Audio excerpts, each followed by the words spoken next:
یار تم لوگ گھر والوں کو کب اور کس وقت سمجھاؤ گی؟ آج اکتوبر کی 3 تاریخ ہے اور ہم چاروں کل کہیں جا کر گھر پہنچیں گی۔ بیچ میں سے 2 دن رہ جائیں گے۔ اب تم مجھے یہ بتاؤ کہ منگنی سے 2 دن پہلے میری اس نگار خانے میں کون سنے گا؟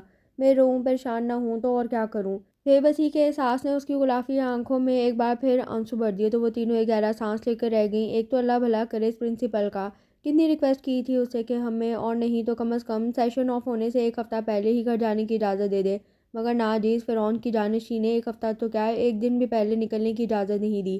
چند لمحوں کی خاموشی کے بعد دان پیستے ہوئے نیہا نے بے اختیار اپنا سارا غصہ کالج پرنسپل پر نکالا تو علیزہ آنسوؤں کے درمیان کھلس کر بولی، پرنسپل کو کیوں کوستی ہو؟ کوسنا ہے تو اس کمینے کو کوسو جو نہ جانے کہاں سے اچانک میری پرسکون زندگی میں ہلچل مچانے آن ٹپکا ہے۔ مگر اس ایڈیٹ کا بھی کیا قصور؟ اصل قصور تو میرے ماں باپ کا ہے، جنہوں نے اپنی دوستی کی بین چڑھانے کا فیصلہ کرتے ہوئے مروتاً بھی مجھ سے پوچھنے کی زحمت نہیں کی۔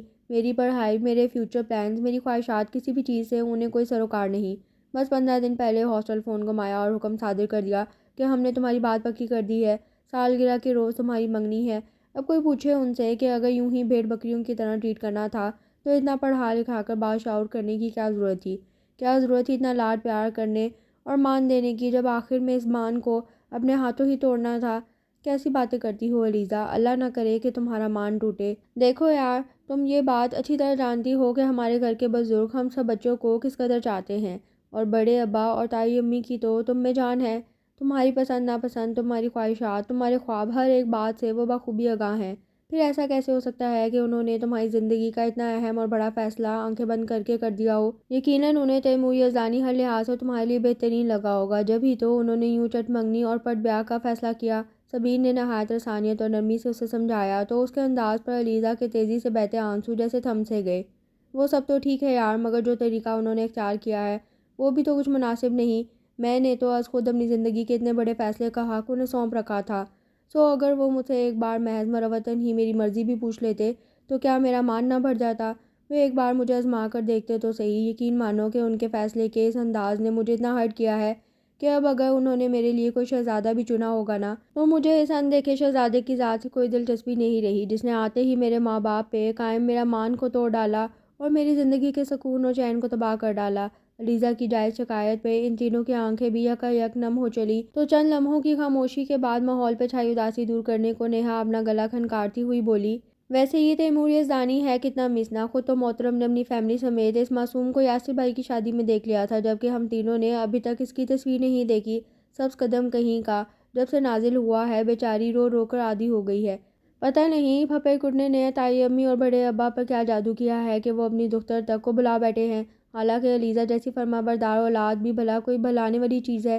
کانوں کو ہاتھ لگاتے ہوئے وہ فرما بردار پہ خوب زور دیتے ہوئے شرارت سے مسکرا دی تو نہ چاہتے ہوئے بھی وہ تینوں روتے روتے ہنس دی۔ تقریباً 3 گھنٹے کے بعد ٹرین ایک جنکشن پر آ کر رکی تو وہ چاروں ادھر ادھر لڑک چکی تھی، کپڑے ٹھیک کرتے ہوئے سیدھی ہو بیٹھی۔ چونکہ یہ ایک بڑے شہر کا بڑا اسٹیشن تھا لہٰذا کافی سے زیادہ سیٹیں جو پہلے خالی تھی اب تیزی سے بھرنے لگی۔ بچے، عورتیں اور خصوصاً مرد اپنی سیٹوں کی تلاش میں نگاہیں دوڑاتے ہوئے ایک تفصیلی نظر کمپارٹمنٹ میں موجود دیگر خواتین کے ساتھ ساتھ ان چاروں پر بھی ڈالنے کو اپنا قومی فریضہ سمجھے بیٹھے تھے۔ کمبخت کہیں کے، لگتا ہے پہلے کبھی لڑکیاں نہیں دیکھیں، اور یہ ان صاحبان کی ذرا عمریں اور حرکتیں دیکھو۔ جانا سامنے ہے مگر بوتھا اور اس پر فٹ آنکھیں ادھر سیٹ کر رکھی ہیں۔ ملیحہ قریب سے گزرتے چند ادھیڑ عمر بزرگوں کی اس گھٹیا حرکت پر بھنا اٹھی تو اس کے آخری جملے پر تینوں کی ہنسی چھوٹ گئی۔ دفع کرو ان بیہودہ لوگوں کو، تم ایسا کرو کہ علیزہ کی بات ابھی منہ میں ہی تھی کہ جینز اور ٹی شرٹ میں ملبوس ایک خوش عقل سا نوجوان ان چاروں کے قریب آ رکا۔ جی؟ ملیحہ جو پہلے ہی جلی بیٹھی تھی، ماتھے پہ بے شمار بل سجائے خفگی سے گویا ہوئی، وہ ایکچولی مس، ہماری سیٹیں نہیں مل رہی، وہ تو میں پوچھنا چاہ رہا تھا کہ کہیں ہم نے تو نہیں چرا لی آپ کی سیٹیں؟ دیکھیں مسٹر، لڑکیوں سے یوں بہانے سے بات کرنے کے طریقے کافی پرانے ہو چکے ہیں، سو آپ پلیز مزید ہمارا اور اپنا وقت برباد کرنے سے گریز کریں اور یہاں سے چلتے پھرتے نظر آئیں۔ تڑک کر مقابل کی بات کاٹتے ہوئے اس نے اپنا اگلا پچھلا سارا غصہ نوائد پر نکالا تو سامنے کھڑے نوجوان کا چہرہ اس بدتمیزی پر تپ اٹھا۔ ایکسکیوز می مس، آپ سے بہانے سے تو دور کی بات، میں تو مجبوراً بات کر کے پچھتا رہا ہوں، اور جہاں تک سیٹیں چرانے کی بات ہے تو میرے خیال میں آپ اپنے پیشے کے بارے میں زیادہ بہتر جانتی ہوں گی۔ طنزیہ لہجے میں حساب برابر کرتے ہوئے وہ ایک جھٹکے سے پلٹ گیا تو ملیحہ غصے سے، جبکہ علیزہ اور نیہا ہنسی سے سرخ پڑ گئی۔ سبین البتہ اس اجنبی کے ساتھ ملیحہ کی اس کھلی بدتمیزی پر کھول کر رہ گئی۔ تم بھی نا، ایکسکیوز می پلیز بات سنیں۔ دانت پیس کر ملیحہ کو گھورتے ہوئے سبین نے دور جاتے نوجوان کو تو آواز دی، تو تیزی سے آگے بڑھتے بلال احمد کے قدم اس سریلی پکار پر جیسے تھم سے گئے۔ جی، آپ نے مجھ سے کچھ کہا؟ پلٹ کر واپس آتے ہوئے اس نے اپنے مقابل کھڑی نازک سی شرمندہ حسینہ کو دیکھتے ہوئے سوال کیا۔ جی ہاں، وہ دراصل بات یہ ہے کہ ابھی چند لمحے بیشتر جو بدمزگی ہوئی ہے اس کے لیے ہم سب شرمندہ ہیں۔ آپ پلیز جو پوچھنا چاہ رہے تھے پوچھیے۔ ہمیں خوشی ہوگی اگر ہماری وجہ سے آپ کا پرابلم سالو ہو جائے تو۔ پرابلم تو ہمارا سالو ہو گیا محترمہ۔ وارفتگی سے اس کا چہرہ تکتے ہوئے وہ محض بڑبڑا کر رہ گیا، تو سبین نے نہ سمجھ آنے والے انداز میں اسے دیکھنے لگی۔ جی، میرا مطلب ہے کہ آپ کی سیٹوں کے نمبر کیا ہیں؟ ہماری سیٹیں 13 سے 18 تک ہیں۔ 13 سے 18 تک، اس کا مطلب ہے کہ آپ سے اگلی سیٹیں ہماری ہیں۔ کچھ سوچتے ہوئے وہ خود سے گویا ہوا، okay miss, thanks for your help. Actually کافی سیٹوں کی نمبرنگ نہیں ہوئی، اس لیے ذرا کنفیوژن ہو رہی تھی۔ اٹس اوکے، سبین شائستگی سے بات ختم کرتے ہوئے پلٹ کر اپنی جگہ کی جانب چل دی، تو اس کی پشت پہ جھولتی موٹی سی چٹیا کو دیکھتے ہوئے بلال احمد ایک گہرا سانس لے کر رہ گیا۔ یہ لو، یہ محترم تو پوری پلٹن اٹھا لائے ہیں۔ چند لمحوں بعد بلال احمد کی میت میں 4 مزید خوش شکل اور خوش لباس نوجوان کو کمپارٹمنٹ میں داخل ہوتا دیکھ کر ملیحہ بے اختیار تپ اٹھی۔ وہ پلٹن لائیں یا فوج، اپنے خرچے پر لا رہا ہے نا، تم کیوں خواہ مخواہ بیٹھی اپنا خون جلا رہی ہو؟ نیہا نے اسے ٹوکتے ہوئے کہا، تو وہ منہ بناتے ہوئے بولی، میں بیٹھی اس لیے اپنا خون جلا رہی ہوں کہ نہ اب ہم ریلیکس ہو کر بیٹھ سکیں گے اور نہ ہی لیٹ سکیں گے۔ یہ 5 لفنگے اللہ جانے کب تک ہمارے سر پر سوار رہیں گے۔ بھئی جس نے لیٹنا ہو وہ اوپر جا کر لیٹ جائے، اللہ اللہ خیر صلاح۔ نیہا نے لاپرواہی سے کان پر اسے مکھی اڑائی۔ نہیں یار، کہہ تو ملیحہ ٹھیک رہی ہے، اب اٹھنے بیٹھنے میں واقعی خاصی پریشانی ہوگی۔ اپنے سے اگلی 6 سیٹوں پر 5 لڑکوں کو سامان سیٹ کرتا دیکھ کر علیزہ تشویش سے بولی، تو اس کے مقابل بیٹھی نیہا اور سبین بھی بے اختیار سر پیٹ کر زور و شور سے گفتگو کرتے لڑکوں کو دیکھنے لگی۔ یار راضی، یہ ادھر بیٹھی ساری لڑکیاں پلٹ کر ہمیں کیوں دیکھ رہی ہیں؟ نوفل نے سوٹ کیس اوپر والی سیٹ پر چڑھاتے راضی کے کان میں گھس کر دریافت کیا، تو لڑکیوں کے نام پر راضی صاحب تیزی سے سوٹ کیس اوپر پھینکتے ہوئے ہاتھ اور کپڑے جھاڑنے لگے۔ کدھر یار؟ شوق کا ایک جہاں آنکھوں میں بسائے ارد گرد دیکھتے ہوئے پوچھا گیا۔ ادھر اور کدھر؟ اس کے انداز پر نوفل نے جل کر دائیں انگوٹھے سے خفیف سا اشارہ کیا، تو وہ پورے ذوق و شوق سے ان چاروں کا مطالعہ کرنے لگا۔ یہ لیجئے، ابھی سوار ہوئے 10 منٹ نہیں ہوئے کہ اونچی حرکتوں پر اتر آئے محترم۔ نیہا نے سامنے کھڑے لڑکے کو زبردست گھوری سے نوازتے ہوئے چہرہ موڑ لیا۔ ابے گدھے، پٹوائے گا کیا؟ نوفل نے راضی پر لڑکی کی گھوری کا اثر نہ ہوتے دیکھ کر اسے ٹکا دیا۔ ایک منٹ یار، میں کچھ سوچ رہا ہوں۔ یک ٹک سامنے دیکھتے ہوئے وہ بولا، یار میرے جو عظیم سوچ بچار تو کر رہا ہے نا، وہ میں دیکھ ہی رہا ہوں بیٹے۔ عزت اسی میں ہے کہ شرافت سے تو نظر نیچی کر لے۔ نہیں یار، آئی ایم سیریس۔ یہ جن 2 لڑکیوں کے چہرے ہماری طرف ہیں، ان میں سے یہ کھڑکی کے پاس بیٹھی لڑکی کہیں علیزہ بھابی تو نہیں؟ غور سے دیکھ۔ علیزہ کا چہرہ تکتے ہوئے وہ گویا ہوا، تو اس کی نشاندہی پر نوفل نے بھی پورے دھیان سے اس کی طرف دیکھنے لگا۔ ہاں یار، تصویر میں تو یہی تھی۔ تو نے ٹھیک پہچانا ہے، یہ تو واقعی علیزہ بھابی ہیں۔ ازحد مسرت سے راضی کی تصدیق کی گئی، تو وہ فخر سے اپنا کالر اونچا کرتے ہوئے بولا، اے نادان دوست، ہم نے کہا تھا کہ ہماری عقاب کسی نظر کبھی دھوکہ نہیں کھاتی۔ جی جی کیوں نہیں، مگر اس سے پہلے کہ آپ اس تیز ہوتی ٹرین کے ہاتھوں اپنی عقابی نظروں سمیت زمین بوس ہوں، میرے خیال میں ہمیں بیٹھ جانا چاہیے اور اس اہم خبر کی اطلاع انجان ہیرو سمیت اس کے دیگر 2 کزنوں تک بھی پہنچا دینی چاہیے۔ Yes you are right my friend. اگلے ہی پل دونوں علیزہ کی جانب پش کرتے ہوئے باقی تینوں کے ساتھ سر جوڑ کر بیٹھ گئے، تو سامنے بیٹھی علیزہ نے بے اختیار سکون کا سانس لیا۔ دوپہر کے 2 بجے تو سبین نے سیٹ پر اخبار بچھائے ہاٹ پاٹ سمیت ڈسپوزیبل چمچے، گلاس اور پلیٹیں نکال کر رکھتے ہوئے ان تینوں کو کھانے کے لیے متوجہ کیا۔ تم لوگ کھاؤ، مجھے بھوک نہیں۔ کھڑکی سے بھاگتے دوڑتے منظر پر نظر جمائے علیزہ بیزاری سے بولی، تو ملیحہ اسے گھورنے لگی۔ علیزہ عثمان، سیدھے طریقے سے اٹھ کر کھانا کھاؤ۔ صبح چلتے وقت بھی تم نے صرف 1 کپ چائے کا لیا تھا۔ کم آن یار، کب تک اس تیمور یزدانی کی جان کو روگی تمہارے یوں کھانا پینا چھوڑ دینے سے؟ بھلا اس نے کوئی رشتے سے انکار کر دینا ہے جو تم خود کو یوں سزا دے رہی ہو؟ بلکہ میرے نزدیک تو تمہیں آج کل خوب ڈٹ کر کھانا پینا چاہیے، تاکہ گھر پہنچ کر بآسانی سب سے 2 ہاتھ کر سکو۔ نیہا نے اپنے مخصوص انداز میں سمجھایا، تو دوسری طرف تیمور، جو کافی دیر سے علیزہ کو اپنی نظروں کے حصار میں لیے اپنے چاروں کزنز کی چھیڑ چھاڑ سے محفوظ ہو رہا تھا، اپنے ذکر خیر پر بری طرح چونک اٹھا۔ علیزہ اس رشتے سے ناخوش ہے، یہ بات تو اس کے وہم و گمان تک میں نہیں تھی۔ اگلے ہی پل اسے سمجھاتے ہوئے غور سے ذرا فاصلے پر بے دلی سے چاولوں پر چمچہ پھیرتی علیزہ کو دیکھا، تو اسے وہ کافی پریشان اور مرجھائی مرجھائی سی محسوس ہوئی۔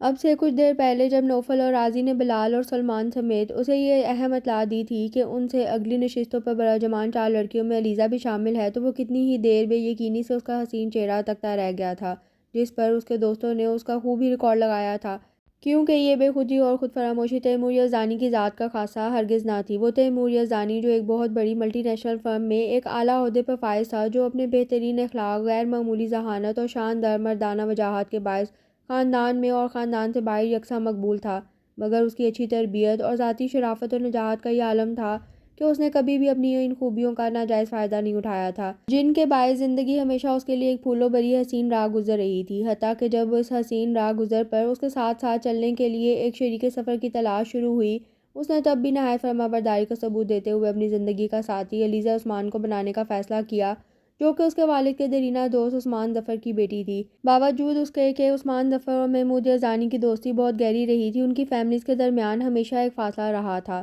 جس کی وجہ محمود صاحب کی آرمی کی نوکری تھی۔ ہر 2-2.5 سال بعد ہونے والی پوسٹنگ نے ان کی دوستی کو اگرچہ صرف فون تک محدود کر دیا تھا، پھر بھی اتنے فاصلوں کے باوجود دونوں دوستوں کے دل ہمیشہ ایک دوسرے کے انتہائی قریب رہے تھے، اور اب جب کہ وقت نے دونوں کو اپنی دوستی مزید مضبوط کرنے کا موقع دیا، تو انہوں نے ایک لمحے کا توقف کیے بنا یہ نیا رشتہ استوار کر ڈالا۔ گو کہ علیزہ عثمان خالصاً تیمور کے والدین کی پسند تھی، مگر ان کے اس فیصلے میں بہرحال اس کی رضا اور مرضی کو حتمی قرار دیا گیا تھا۔ جب ہی تو وہ اپنی زندگی میں اور آنے والی اس اچانک لیکن خوشگوار تبدیلی پر بے حد خوش اور مطمئن تھا، مگر اب جو کچھ اس کے علم میں آیا تھا وہ نہ صرف شاکنگ بلکہ کافی حد تک تکلیف دہ بھی تھا۔ اس کی ذات اور کسی پر نہیں بلکہ خود اس کی ہونے والی شریک حیات پر مسلط کی جا رہی تھی۔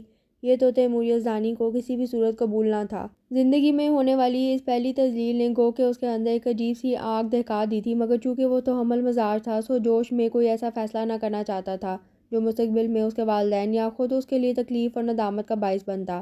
کہیں وہ کسی اور میں ذہن میں امڑتی ڈھیروں سوچوں میں سے ایک نئی سوچ نے سر اٹھایا، تو اگلے ہی پل اس نے بے اختیار خود کو ٹوک ڈالا، مجھے کوئی حق نہیں پہنچتا کہ میں تصویر کا دوسرا رخ دیکھے بنا کسی کی ذات کے بارے میں فضول مفروضے قائم کروں۔ ذہن سے ہر قسم کے منفی خیالات کو جھٹکتے ہوئے وہ کتنی ہی دیر ٹھنڈے دل و دماغ کے ساتھ تمام حالات کو سوچے گیا، اور بالآخر اس فیصلے پہ پہنچا کہ علیزہ عثمان کی ذات اور اس کے اس رشتے سے انکار کے بارے میں کوئی بھی حتمی رائے قائم کرنے سے پہلے اسے ایک بار علیزہ کی سوچوں اور اس کے پوائنٹ آف ویو سے آشنائی ضرور حاصل کرنی چاہیے، اور اس کے لیے اسے جو کچھ بھی کرنا تھا وہ اس مختصر سے سفر میں ہی کرنا تھا۔ یار لگتا ہے بھابھی کو کسی نے تیری تصویر تک نہیں دکھائی، جب ہی تو انہوں نے تجھے پہچانا تک نہیں۔ سلمان نے چائے کی چسکی لیتے ہوئے علیزہ کی بے خبری کو مد نظر رکھتے ہوئے اندازہ لگا لیا۔ یار میرے خیال میں تو بھابھی سمیت ان کی تینوں کزن یا سہیلیاں جو بھی وہ ہیں، ان میں سے کسی نے بھی نہ تو تیری تصویر دیکھی ہے اور نہ ہی تیری لائیو ٹیلی کاسٹ دیکھی تھی اس تعظیم اور یادگار شادی پر۔